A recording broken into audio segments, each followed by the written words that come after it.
Views expressed are solely those of the speaker and not necessarily those of Paltalk.com, AVM Software, or its advertisers.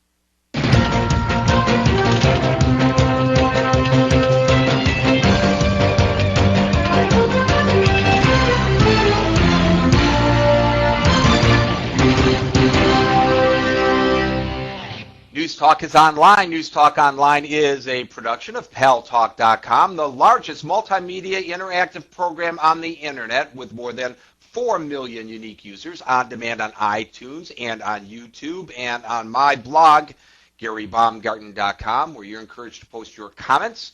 Whether you agree with yours truly or not, no retribution. And thanks to our good friends at CRN Digital Talk Radio, we're syndicated to an additional 12 million households. I am your host, Gary Baumgarten.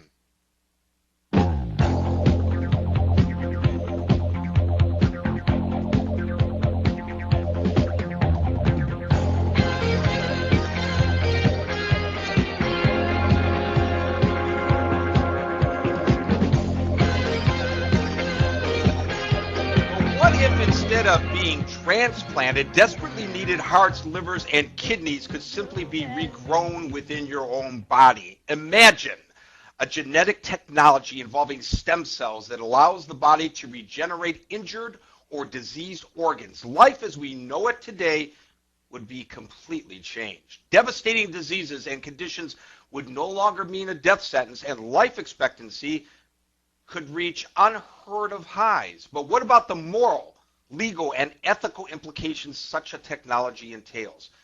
Would it be available to everyone or only the very rich? And by using it, would we be playing God?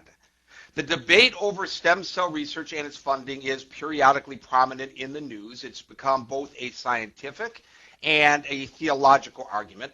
Legendary author and science expert Ben Bova has captured the essence of that debate in his latest novel, The Immorality Factor, which just hit the bookstores today. Bova is best known, of course, for his science fiction writing, but he captures a more contemporary theme in this book and uses the novel to push forth arguments from both sides of the debate. He penned the book, he says, in part because even in this age of striking scientific advances, the ever-accelerating technological breakthroughs, there are remarkably few engaging novels about scientists, and he believes that scientific research is the most human thing that humans can do. By combining a real-life hot-button science issue and the ethical dilemmas that surround it with a top-notch storyline. It's about two guys, a scientist and a doctor. They are brothers, and they compete both in terms of celeb for their activities and over a woman. Of course, there wouldn't be a novel and a fight between two men if there were not a woman involved. A six-time winner of science fiction's Hugo Award, the former editor of Omni, president emeritus of the National Space Society, and past president of Science Fiction and Fantasy Writers of America, Bova is the author of 120 novels and nonfiction books, a staggering amount of writing. Ben Bova, welcome to News Talk Online on Paltalk.com. Well, thank you, Gary. It's good to be with you. Good to have you. This is a hot button issue, of course, and you wrote The Immorality Factor as a novel, and it is a thriller and a very interesting and absolutely a page-turner of a book. But it's really based on a real debate that's going out there in the real world, isn't it? Actually, the debate is a little behind the times because the reason for the debate is the early work in regeneration used stem cells derived from fetuses, and fetal stem cells just raise the hackles of people who feel that when you destroy a fetus, you're destroying a human life. But in the past couple of years, the scientists have learned how to take ordinary skin cells and reprogram them so that they work like stem cells. They produce all the kinds of cells you need. So you can take your own skin cells, reprogram them. If you have, let's say, a failing heart, you can rebuild your heart muscle with your own cells. So there's no surgery, there's no fear of rejecting foreign tissue, and best of all, you don't need to destroy a fetus to do it. But there are those who would still say that you're playing God by doing this, I would imagine. And Oh yes, yes. Every new idea is greeted as a blasphemy in the beginning. But you know, playing God is what human beings do. We don't lay down and die like an animal in the field. When we get sick, we try to cure ourselves. We take medicines. We invent medical research. So we've been playing God for a long time. So could you, as in the music that we played during the introduction, Fame, Live Forever? Of course, that famous movie and television series was talking about the person's fame. After you die, your fame lives forever. But you're talking here about literally attempting to achieve immortality. Yes, I think that, you know, forever is a long time, and we just don't know. But what we can do is extend our lifespans much, much longer than we live now. You know, the old Bible number of 70, that's 70 years. Well, the average American lives beyond 80 now, and the insurance actuaries tell us that a child born in the United States today can expect to live far beyond 100.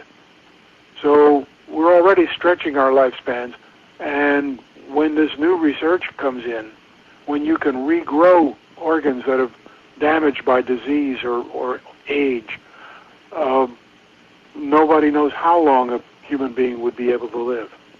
But it'd be measured in centuries. What about quality of life, Ben Bova? That's up to the people. You know, what about the quality of life for a 20-year-old? I've got a couple of grandsons who keep saying they're bored. Their quality of life is pretty low, although they've got everything in the world right in front of them. Quality of life depends on the individual, but what we're saying is that you will be able to live much, much longer, and not just as a decrepit old person. You'll live as a young, vigorous, healthy individual. So I think the quality of life will be very good. So Ben Bova, the stuff that you're talking about in this book, are they actually in laboratories today regenerating organs? Yes. We have, you know, I live here in Naples, Florida. We have lots of retirees here. One of them went to, I believe it was South Korea last year, and had regeneration therapy for his heart. You know, his heart was failing. Now he's much healthier. This is already happening. You know, when I wrote my first novel 50 years ago, it took 20 years for the real world to catch up with what I was writing about. Nowadays, I've got to run as fast as I can just to stay even with the scientists. Problem is, there's only one of me, and there's lots of scientists, and they're doing all sorts of interesting and fascinating things. And of course, that's good news, because if it does improve one's quality of life and one's lifespan, I guess most of us would believe that that's a good thing. But there is a religious and ethical issue here. I actually saw a documentary on, I believe it was National Geographic or the Discovery Channel, one of those channels, in which they were discussing this very issue. And the one ethicist suggested that religion actually gets in the way of science, because religion is based on the belief in most religions, some kind of a hereafter, what happens after one is dead. And so it has, he argued, while religion may be good in the short run, his argument was in the long run it isn't such a good thing, because it stymies this kind of development that we're having, that we're discussing here today, Ben Bova, because as the body politic of the scientists is, well, you know, religion tells me that I am going to die, and it's a foregone conclusion. Yeah, the basis of religion from time immemorial has been the fear of death. And religions, most of them promise you an afterlife, a reward or a punishment if you haven't led a good life.